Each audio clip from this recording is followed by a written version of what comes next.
สบายดีทุกคนมื้อนี้แม่แก้วสิเอาเมนูเกี่ยวกับหมากแคมาฝากมาตอนเมิดทุกคู่ทุกคนว่าน่าจะมีหลายคนเนาะที่ว่ายังบ่ทันเคยเห็นแล้วก็ยังบ่ทันเคยกินหมากแคนี้เทื่อเพราะว่าเวลาที่แม่แก้วเอาหมากแคนี้ลงเนาะก็มีหลายคนถามแม่แก้วเข้ามาว่ามันกินได้หว่าและเอาไปเฮ็ดแบบใดกินอันที่จริงหมากแคนี้นำไปเฮ็ดได้อยู่หลายเมนูเด้อทุกคนเด้อส่วนแม่แก้วหันมักกินก้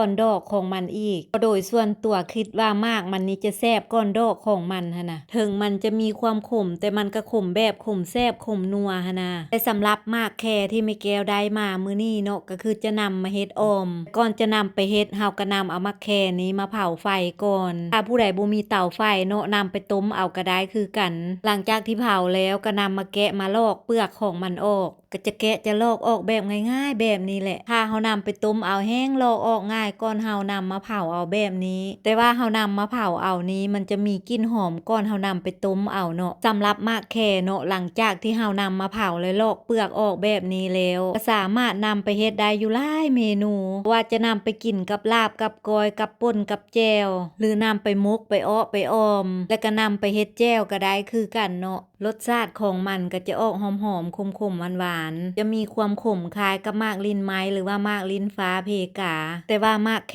นี่จะขมแซ่บก่อนเนาะเพราะว่ามันจะขมติดหวานนำหั่นน่ะเปรียบเทียบความขมแบบใดดีก็คือขมแบบกลมกล่อมหั่นแหละเนาะหลังจากที่ปอกเปลือกออกแล้วก็จะได้สีสันหน้าตาแบบนี้แหละเบิ่งไปเบิ่งมาก็คล้ายๆกับตัวงูอยู่เนาะทุกคนเนาะว่าคือกันบ่ส่วนแม่แก้วหันบ่ค่อยมักกินขมปานใดหลังจากที่เผาแล้วก็สินำมาต้มอีกเทื่อหนึ่งอันที่จริงถ้าผู้ใดมักกินขมเนาะบ่จำเป็นต้องนำมาต้มแบบนี้อีกก็ได้คือหลังจากที่เผาแล้วก็นำไปกินได้เลยหลังจากที่ต้มหมากแคแล้วเฮาก็นำเอาเครื่องหอมทุกอย่างที่เกี่ยมไว้ลงใส่โคกสำหรับเครื่องหอมเนาะก็จะมีมะเขือหัวผักบัวหัวผักเทียมแล้วก็หัวสิงไข่ทำเครื่องทุกอย่างพอแลกดีแล้วก็นำลงไปคั่วใส่กับน้ำมันคั่วไปจนเครื่องทุกอย่างเริ่มมีกลิ่นหอมขึ้นมาก็จึงตามด้วยการใส่ซีนหมูลงไปส่วนซีนหมูที่แม่แก้วนำมาใส่ในมื้อนี้ก็จะเป็นส่วนของซีนหมู3ชั้นตามด้วยการใส่หมากแคและก็หนังเค็มลงไปส่วนหนังเค็มก็จะเป็นหนังงัวที่แม่แก้วเผาแล้วก็แช่น้ำก็ต้มไว้จนเริ่มเปื่อยดีแล้วเนาะหลังจากที่ใส่เครื่องทุกอย่างลงไปหมดแล้วก็ทำการคั่วกันพัดไปอีกจักหน่อยจึงตามด้วยการใส่เครื่องปรุงรสด้วยเกลือเป้งนัวแล้วก็ปลาแดกลงไป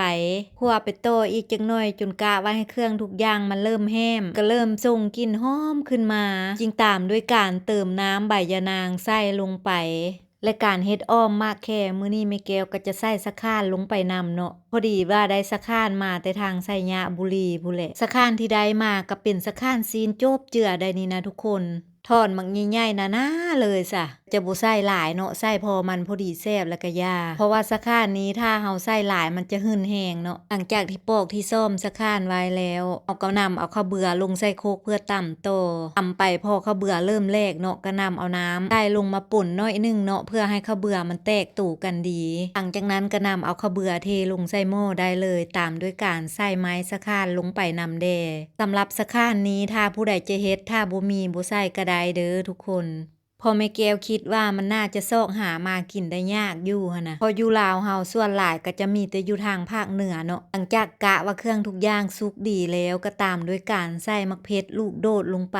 แล้วก็ใส่ผักอีตูกับหอมบัวซอยลงไปนำแด่หลังจากที่ใส่ผักใส่หอมลงไปแล้วก็ถือว่าเป็นอันสำเร็จเนาะรับเมนูอ้อมหมากแคของแม่แก้วมื้อนี้เป็นจังใดทุกคนสำหรับเมนูนี้สีสันหน้าตาเป็นตาแซ่บตากินตาซีมอยู่บ่ชมคลิปวิดีโอของแม่แก้วอยู่เขตแคว้นแดนใดอยู่ภายในหรือต่างประเทศแม่แก้วก็ขอถือโอกาสนี้ฮ้องทุกคนมากินอ้อมหมากแคแซ่บๆนำแม่แก้วนำกันว่าแต่สิมีไผสนใจมากินเมนูบ้านๆแบบนี้นำแม่แก้วอยู่บ่